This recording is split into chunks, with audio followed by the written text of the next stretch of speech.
আর এবার যে খবরে নজর রাখবো, রাজ্যের সেরা হাসপাতাল কোনটা, কে পেল স্বীকৃতি জানেন? কলকাতা মেডিকেল। হ্যাঁ, রাজ্যের সেরা কলকাতা মেডিকেল, কেন্দ্রের স্বীকৃতি কলকাতা মেডিকেলকে। রাজ্যের সেরা হাসপাতাল কলকাতা মেডিকেল, রাজ্যে দ্বিতীয় সেরা হাসপাতাল এসএসকেএম। আরো বিস্তারিত এই বিষয়ে জানবো, অভিজিৎ রয়েছে, সরাসরি অভিজিতের কাছ থেকেই জানবো। অভিজিৎ, সেরার সেরা মানে সেরা হাসপাতাল কলকাতা মেডিকেল রাজ্যে এবং দ্বিতীয় সেরা এসএসকেএম, এর স্বীকৃতি তো কেন্দ্রের থেকেই পাওয়া গেল।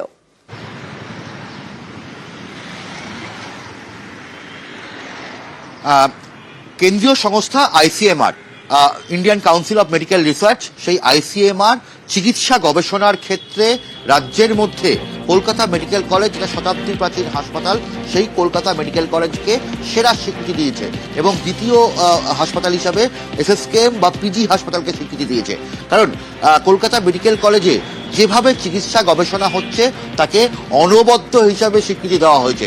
কারণ এই যে স্বীকৃতিটা দেওয়া হয় সেটা দেখা হয় যে কতগুলো গবেষণা হচ্ছে চিকিৎসা ক্ষেত্রে, যে গবেষণাগুলো, সেই গবেষণাগুলোর সেগুলো কোথায় কোথায় ছাপা হচ্ছে, অর্থাৎ দেশের কোন কোন জার্নালে ছাপা হচ্ছে বা বিদেশের আন্তর্জাতিক ক্ষেত্রে কোন কোন জার্নালে ছাপা হচ্ছে, সেগুলোকে খতিয়ে দেখা হয় এবং এই সমস্ত গবেষণার ক্ষেত্রে বা রিসার্চের ক্ষেত্রে কি কি পেটেন্ট নেওয়া হয়েছে বা এগুলো রোগীদের কতটা কাজে লাগবে সেগুলো খতিয়ে দেখা হয়। এই সমস্ত ভিত্তি করেই এই উৎকর্ষতার কেন্দ্র হিসাবে কলকাতা মেডিকেল কলেজকে চিকিৎসা গবেষণার শ্রেষ্ঠ কেন্দ্র হিসাবে, শ্রেষ্ঠ প্রতিষ্ঠান হিসাবে স্বীকৃতি দেওয়া হয়েছে এবং যার ফলে আগামী কাল থেকে 14 তারিখ পর্যন্ত কলকাতা মেডিকেল কলেজ হাসপাতালেই একটা ওয়ার্কশপ বা সেমিনার হচ্ছে, যেখানে কলকাতার অন্যান্য মেডিকেল কলেজগুলো থেকে সেখানে চিকিৎসা প্রতিনিধিরা থাকবে এবং বলা যেতে পারে যে এই কলকাতা মেডিকেল কলেজ হাসপাতালে যেভাবে চিকিৎসার গবেষণা হচ্ছে তা কিন্তু সত্যিই উল্লেখযোগ্য।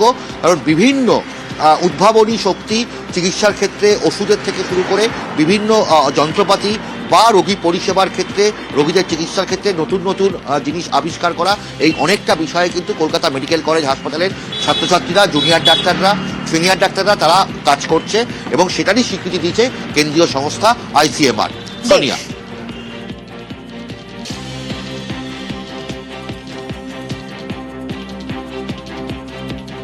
মেডিকেল কলেজে আইসিএমআর সাপোর্টে মাল্টি ডিসিপ্লিনারি রিসার্চ ইউনিট রয়েছে।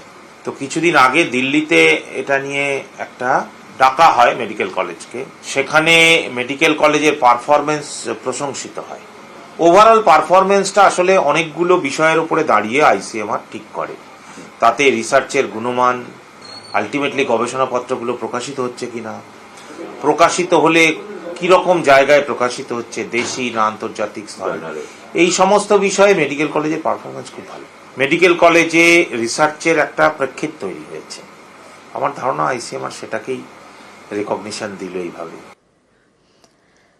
যেদিন থেকে সাধারণ মানুষ শুনেছেন যে দীঘায় জগন্নাথ মন্দির তৈরি হচ্ছে, তবে থেকে মানুষের মনে একটাই প্রশ্ন যে এই জগন্নাথ মন্দিরের উদ্বোধন কবে হবে।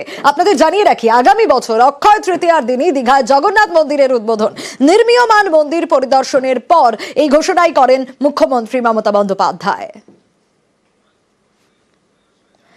দীঘা সফরে মুখ্যমন্ত্রী, এবং গতকালই আপনাদের জানিয়েছিলাম যে হয়তো এই দীঘা সফরের মধ্যেই কবে জগন্নাথ মন্দিরের উদ্বোধন হবে তা জানা যাবে এবং মমতা বন্দ্যোপাধ্যায় নিজেই বলেছেন আগামী বছর অক্ষয় তৃতীয়ার দিন দীঘায় জগন্নাথ মন্দিরের উদ্বোধন হবে। আর নির্মীয়মান মন্দির পরিদর্শনে গিয়েছিলেন তিনি, সেই সময়কার ছবিটা আপনাদের দেখাচ্ছি এবং নির্মীয়মান মন্দির পরিদর্শনে যাওয়ার পরই ঘোষণা করেছেন মুখ্যমন্ত্রী যে আগামী বছর অক্ষয় তৃতীয়ার দিনই জগন্নাথ মন্দিরের উদ্বোধন হবে। 30শে এপ্রিল উদ্বোধন হবে জগন্নাথ মন্দিরের, 30শে এপ্রিল অক্ষয় তৃতীয়া এবং দীঘায় জগন্নাথ মন্দিরের উদ্বোধনের দিন ঘোষণা হয়ে গেল আজ নির্মীয়মান মন্দির পরিদর্শনে গিয়েই। কতদূর কাজ এগোলো, কতটা কাজ হলো তা পরিদর্শনের পরই ঘোষণা মুখ্যমন্ত্রীর।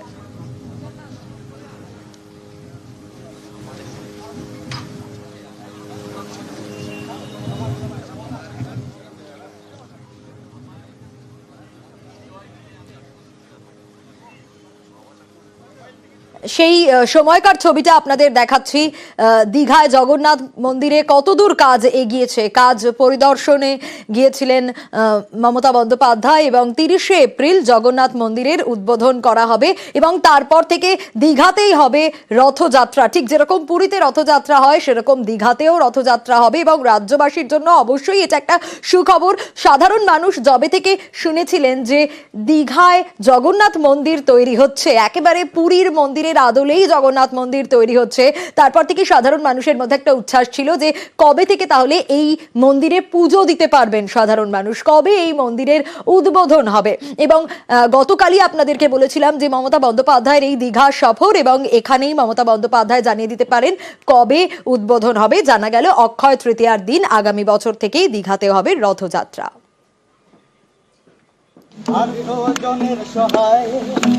রবীন্দ্র নজরুল সুভাষচন্দ্র ছিলে দেশবন্ধুর বাংলায়, তুমি 21শে জুলাইয়ের রাজপথ গণতন্ত্রের প্রহরায়, তুমি সিঙ্গুরের অনশন মঞ্চে ছিলে গান্ধীর অহিংসায়, তুমি আন্দোলনের সন্তান। তুমি আমরা এখনো পর্যন্ত প্রায় 250 কোটি টাকা খরচা করেছি, আরো হয়তো কিছু খরচা করতে হবে, কারণ মাসির বাড়ির ওদিকটাও আমাদের আরেকটু ডেভেলপ করতে হবে। পুজো টুজো দেওয়ার জন্য যে অ্যারেঞ্জমেন্ট, তার জন্য অনেকগুলো ঘর তৈরি করে দেওয়া হবে। মার্বেলের মূর্তি অলরেডি তৈরি হয়ে গেছে, জগন্নাথ বলরাম সুভদ্রা। নিম কাঠের মূর্তিটা তৈরি হচ্ছে, অক্ষয় তৃতীয়ার দিন এটা উদ্বোধন হবে এবং এবারে প্রথম রথযাত্রা হবে। এটা হচ্ছে ডিসেম্বরের প্রথম দিকে, আমরা করছি ওটা এপ্রিলে, 30শে এপ্রিল। রাজ্যের উদ্যোগে দীঘায় জগন্নাথ মন্দির, তোপ বিরোধী দলনেতা শুভেন্দু অধিকারীর। আমি একজন জগন্নাথ দেবের ভক্ত হিসেবে আমরা পরিষ্কারভাবে বলতে চাই, 4 ধামের এক ধাম পুরী ধাম। পুরী ধামকে নকল করবেন না, এ অধিকার কোনো হিন্দু আপনাকে দেয়নি। কেদার ধাম বদ্রী ধামের নকল হয় না, শঙ্করাচার্যের বিকল্প হয় না, গীতাকে পাল্টে দেওয়া যায় না। আপনি অভিনন্দনকে শুভনন্দন করতে পারেন, পুরী ধামের বদল আপনি করতে পারেন না। সিবিআই এর বিরুদ্ধে রাজনীতির অভিযোগ। সিবিআই এর বিরুদ্ধে কেন রাজনীতির অভিযোগ? ব্যাংকের মামলা নিতে না চাওয়ায় ভর্ৎসিত সিবিআই। আরো ডিটেইলে বিষয়ে অর্ণব জানাতে পারবে, ঠিক কি ঘটেছে অর্ণব? দেখো, 2022 সালে এসবিআই অর্থাৎ আমাদের যে রাষ্ট্রায়ত্ত ব্যাংক, তাদের তরফ থেকে দুর্নীতির অভিযোগ করা হয় এবং এসবিআই বা ব্যাংকের যে আইন রয়েছে তাতে 6 কোটি টাকা যদি দুর্নীতির অভিযোগের বহর হয় সেক্ষেত্রে সিবিআই কে সরাসরি অভিযোগ দায়ের করতে হয়। কিন্তু 2 বছর পরেও 2022 সালে সিবিআই কে অভিযোগ করার পরও সেই ঘটনায় এখনো পর্যন্ত কোন রকম তদন্ত হয়নি বা তদন্তের কোনো গতিপ্রকৃতি আদালতকে জানাতে পারছে না সিবিআই। সিবিআই উল্টে বলছে রাজ্যের অনুমতি লাগবে ওই ব্যাংকের দুর্নীতি মামলা তদন্ত করতে সিবিআই এর।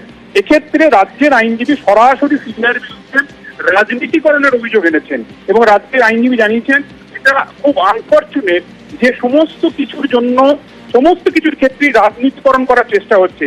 এই মামলা সিবিআই তদন্ত না করে এড়িয়ে যেতে চাইছে। সিবিআই এর ওপরে এখন এ রাজ্যে মামলার পাহাড় রয়েছে, তাই তারা অন্য অনেক কাজ যেহেতু রয়েছে তাই এই মামলাটা তারা করতে চাইছে না, উল্টে রাজ্যের ওপর প্রেসার ক্রিয়েট করার প্রেসার ট্যাকটিক তারা দেখাচ্ছে।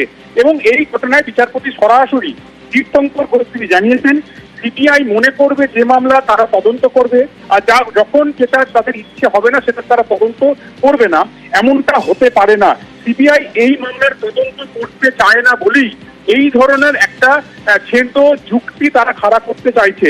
একটা রাষ্ট্রায়ত্ত ব্যাংক, তারা বলছে অভিযোগ কর্মীরা যুক্ত থাকতে পারে, অর্থাৎ সেই ব্যাংকের কর্মীরা এই দুর্নীতির কাণ্ডে যুক্ত থাকতে পারে, তাহলে এই মামলার সিবিআই তদন্ত করতে অসুবিধা কোথায়? আর যদি সেই ব্যাংকের কর্মীরা যুক্ত থাকে, সিবিআই যদি রাজ্যের কাছে অনুমতি চেয়েও থাকে, রাজ্যেই তো অনুমতি দেবে না কেন? কার্যত কোথাও একটা সিবিআই এর এক্ষেত্রে এলোমেলো করা, তদন্ত না করার ইচ্ছা, কৌশলে সেটাকে আটকানোর চেষ্টা, এমনটাই বিচারপতি মনে করেছেন। তাই শেষমেশ সিবিআই কে চূড়ান্ত সময়সীমা দিয়েছেন 21শে জানুয়ারির মধ্যে আদৌ গত 2 বছরে তদন্ত করেছে কিনা এই রাষ্ট্রায়ত্ত ব্যাংকের দুর্নীতির, তার একটা প্রাথমিক এনকোয়ারি রিপোর্ট সিবিআই কে দিতে হবে এবং সেই রিপোর্ট দেখার পরই হাইকোর্ট চূড়ান্ত সিদ্ধান্ত নেবে সিবিআই এর বিরুদ্ধে এক্ষেত্রে করণীয় কি, আদালতের নতুন করে কোনো হস্তক্ষেপ তারা করবে কি করবে না, আদালত হস্তক্ষেপ করবে কি করবে না। বেশ।